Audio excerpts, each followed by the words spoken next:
Hey everybody, and welcome back to P.U.G. That's Pick Up Games. I think I did that right. I tried my hardest to do the upside down P.U.G. Maybe I should just set up the camera behind me. That would probably be a lot smarter. And also require a lot more work. I don't like doing work. That's why I play games instead. So today we are going to be looking at a kids game, as I said. I do have plenty of kids games. I do have a child, and just sometimes kids games are cute, and I like to play them. So today, with no further ado or anything, let's go ahead and look at Yuck! Dino Race. Yeah, I picked up this game long before I had a kid with the intention of having a kid eventually. It was really cute. The dinosaurs on it look so derpy. My friend Brandon used to own a board game shop called Sword and Board. It was bought out by a different company and everything. Owned by different people now, but he was a really good guy, and he had this in his shop, and I felt the need to pick it up. I mean, these dinosaurs, they look cute on the cover. It's the figurines that we're gonna get into because those are the best part of it. So let's look at what's inside the box. I'm gonna save the figurines for last though. All right, let's take a look at what we got here. So first off, these little counters right here, there are plenty more in the box. They're called the lava counters. They're going to be the negative point that you get in the game. We'll go over that whenever we go over in the rules and how to play the game. These right here are your trophy counters and your egg counters. This is going to be your primary method of scoring in the game for whenever you win. As you see, they have a number and they also have a color. Again, we'll go over that when we go over the actual rules of the game. Then you have the event die that you're going to be rolling every turn. You have 4 terrain sides. You have a draw 2 side, and you have a volcano side. Every single turn you roll the die to see what happens. If you roll a volcano, the volcano erupts and takes over one of the tiles. If you roll a draw 2, you get to draw 2. Everybody draws 2 cards. And if you roll a terrain, every dinosaur that is on that type of terrain gets to draw a card. Again, I'll go over more of this whenever we look at the rules. I was just explaining the various sides of the die for right now, but let's look at the tiles.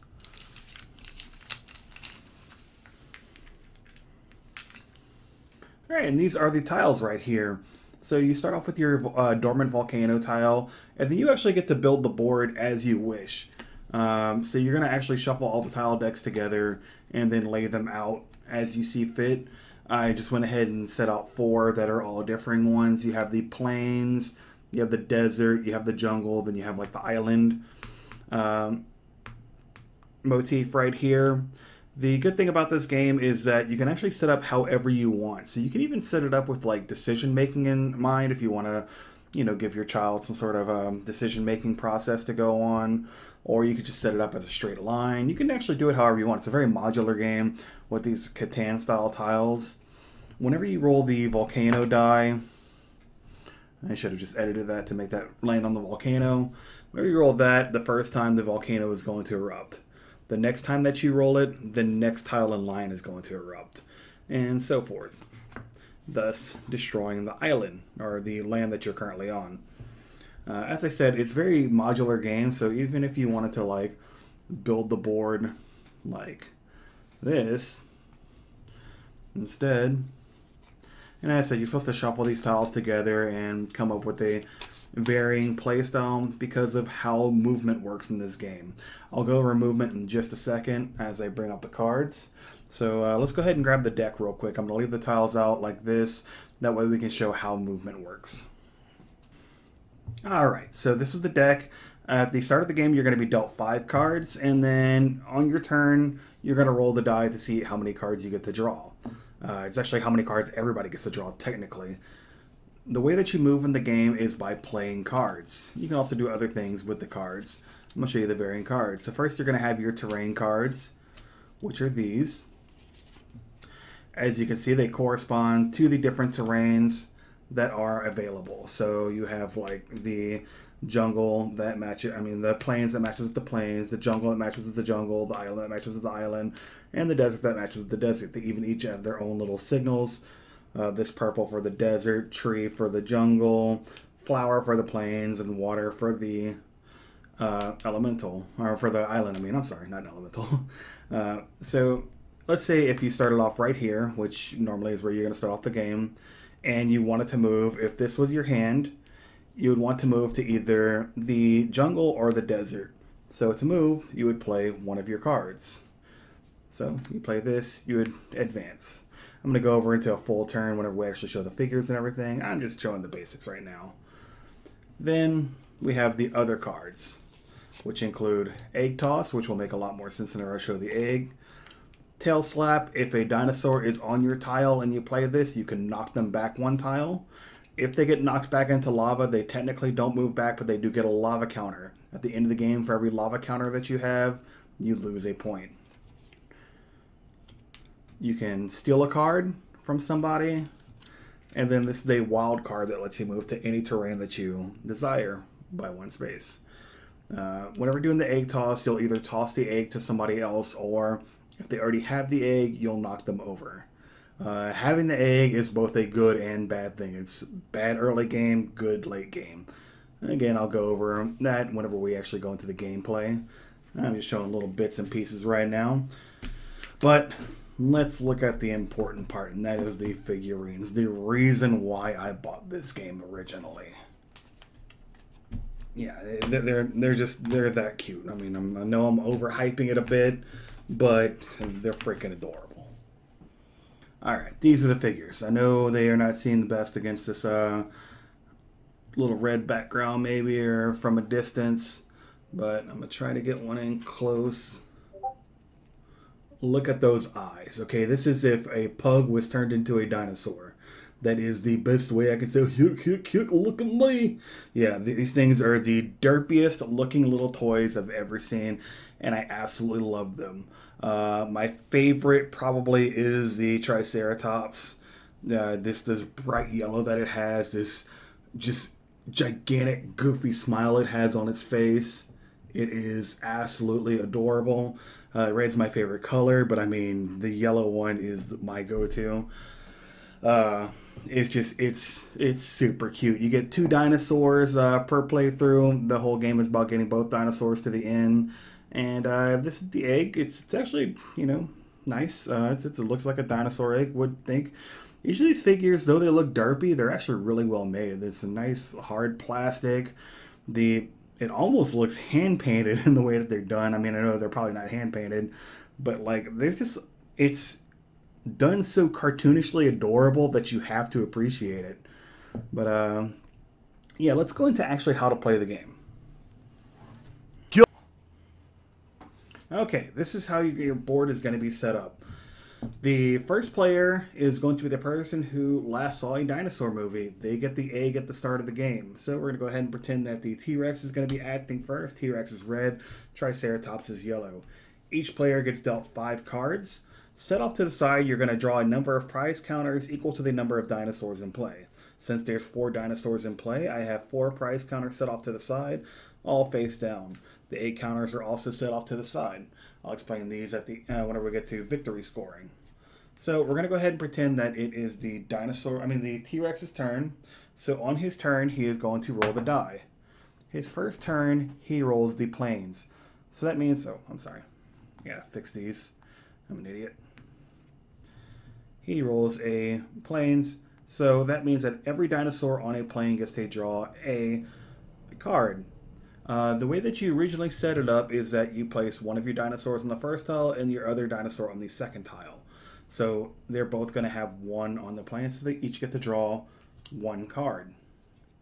So I'm saying whenever you're rolling, you're technically rolling for everybody else. After you're done rolling, you're allowed to play as many cards as you wish. So let's look at his hand.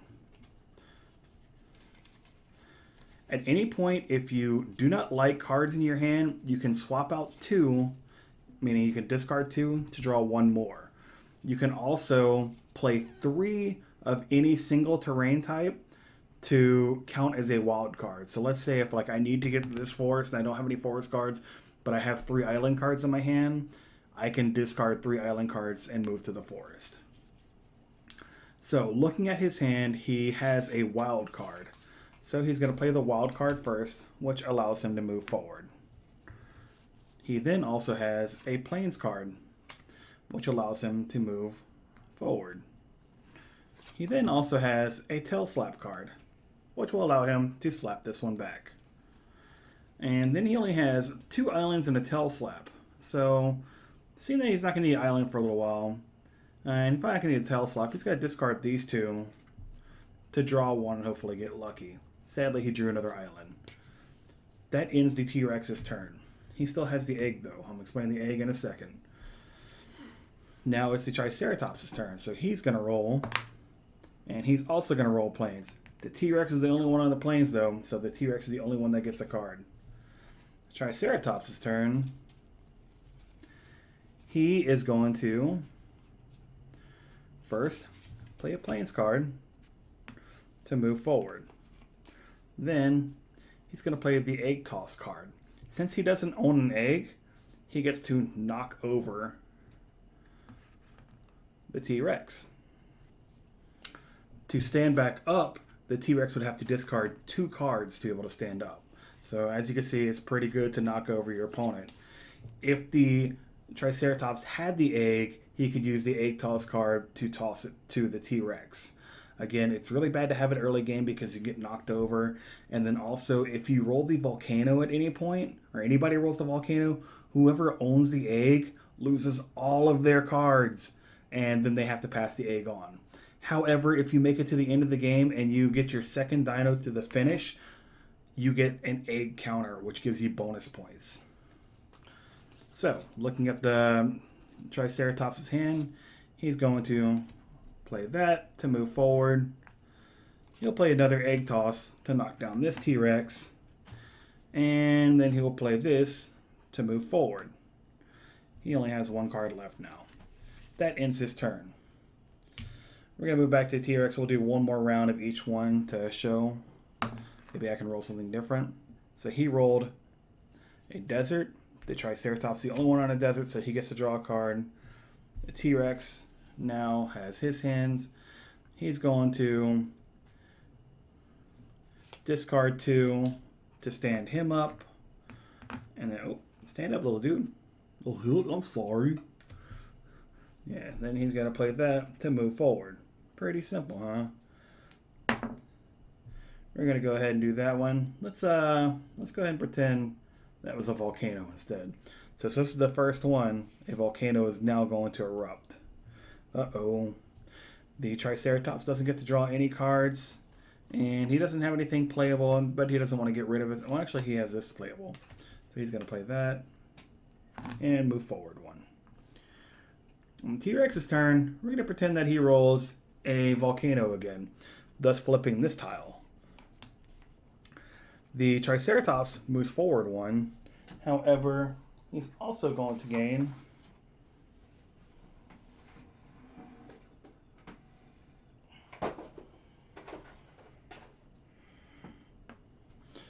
a volcano token that is going to be scored at the end of the game.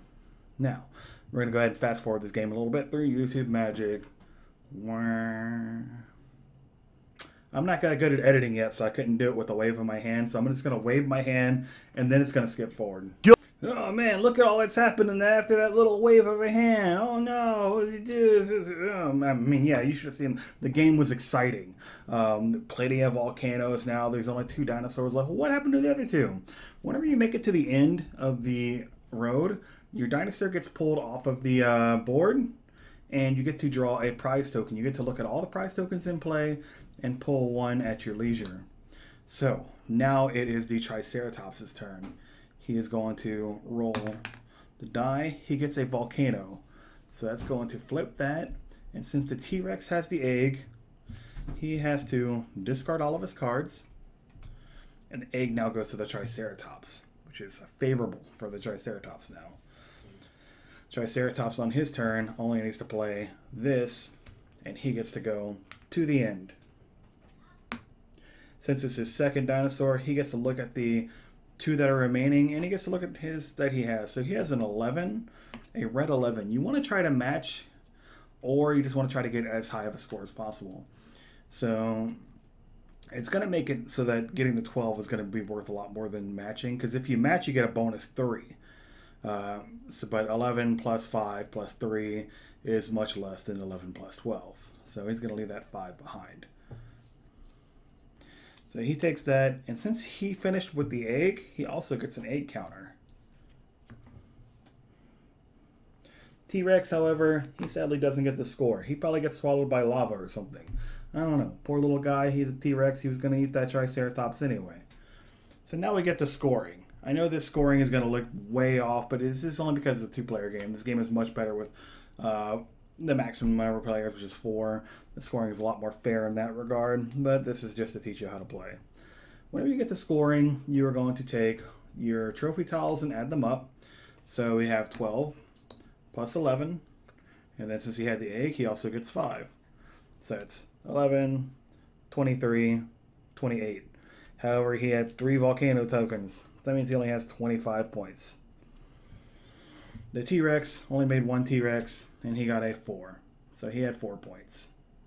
What a sad little T-Rex. The Triceratops wins by a landslide. Or a lava slide, I guess. Puns. Yep. So, this is Dino Race. What do I think about it? Honestly, for a kids game, it's actually pretty engaging. That's a really big thing. A lot of kids games are pretty boring for the parents. They're really simplistic, and this one is really simple. Don't get me wrong. You can't lose. It's all about just making it to the end. It's really simple, but I really like the modular design behind it because it can give you it's a varying game, and then also it can let your kid decide on how to build the map, or if you want to build the map to try to make your kid decide what is the best possible route to go through things. And it may help him in the future in making decisions and stuff like that. Like, what is the best possible path to take to get to the end if the board was built like this? So he could go here, and then depending on the cards that he has, he can progress forward. Then go here, then depending on the cards he has, he can progress forward. But then teach him, hey, sometimes you make bad decisions because if you choose to go here, you're automatically just losing 1 card. And for a younger kid, learning lessons like that can actually be pretty good. So I think this is it's very simple, but it's a very well put together game. I love the figures. Again, they look derpy, but that's like half the charm. And like I said, they almost have that hand-painted feel to it. I don't know if that cheapens the effect for some people. For me, it really just enhances the effect. The fact that every turn isn't about you, but about everybody that's playing is also a big deal. It's like on your turn, you may roll something that doesn't even benefit you, or if you roll this 2 draw, everybody gets to draw 2. And that's just a neat feeling that you usually don't see in games where you're affecting everybody in a positive way. Usually your turns are always about affecting people in negative ways. The art on it's just very colorful, very beautiful. If I had to give this different ratings, first rating it on a kid's scale, I would easily give this a 9 out of 10, probably even a 10 out of 10. I think this is probably one of the best kids games that I've played personally. If I had this game as a kid, I probably would have played it repeatedly.